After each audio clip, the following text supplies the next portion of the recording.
طالبانو په کندهار کې له خپل بیرغ پرته د هر ډول بیرغ چاپول، ویشل او خرڅول منع کړي دي. په اعلامیه کې چې په کندهار کې خپره شوې، د کتابتونونو او چاپخانو مسؤلینو او په ښار او ولسوالیو کې ټولو دوکاندارانو ته لارښوونه شوې چې د طالبانو له سپین بیرغ پرته د بل هر بیرغ له چاپ او ویش څخه ډډه وکړي. طالبانو له خلکو هم غوښتي چې دا امر عملي کړي. د طالبانو دغه پریکړه په ټولنیزو رسنیو د یو شمېر سیاستوالو له سختو نیوکو سره مخ شوې. خو د کندهار لپاره د طالبانو د اطلاعات او کلتور رئیس په یوه لیکلي پیغام کې له جزئیاتو پرته ویلي چې د نورو هیوادونو او ګوندونو د بیرغونو لګول او کارول هم منع دي. د چارو یو شمېر شنونکي بیا دغه اقدام انحصاري بولي او وایي چې دا ډول پریکړې د خلکو د غوښتنې خلاف دي.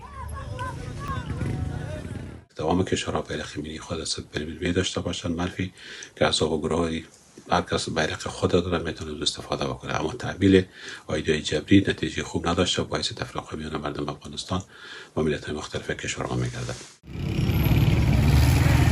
د هیواد اوسیدونکو د طالبانو له کړنو په نیوکې سره وایي چې پر خلکو د محدودیتونو منل او جبري پالیسي ظالمانه او د هر ډول انساني ارزښتونو خلاف دی.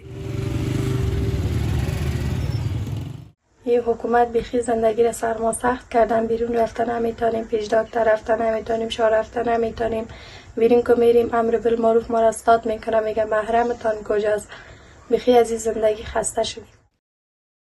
طالبانو په تیرو څه باندې 4 کلونو کې د بیلابیلو فرمانونو په صادرولو سره د خلکو ژوند له محدودیتونو ډک کړی دی. د نجونو پر تعلیم او لوړو زده کړو له بندیز نیولې، بیا په تفریحي ځایونو کې د ښځو پر ګرځېدو او د دوی پر ورزش هم محدودیت لګول شوی دی.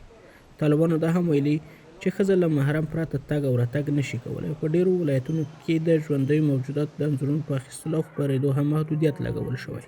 د بشري حقوقو فعالان وایي چې طالبانو له واک ته رسېدو وروسته پر خلکو یوازې خپله خوښه تحمیل کړې ده.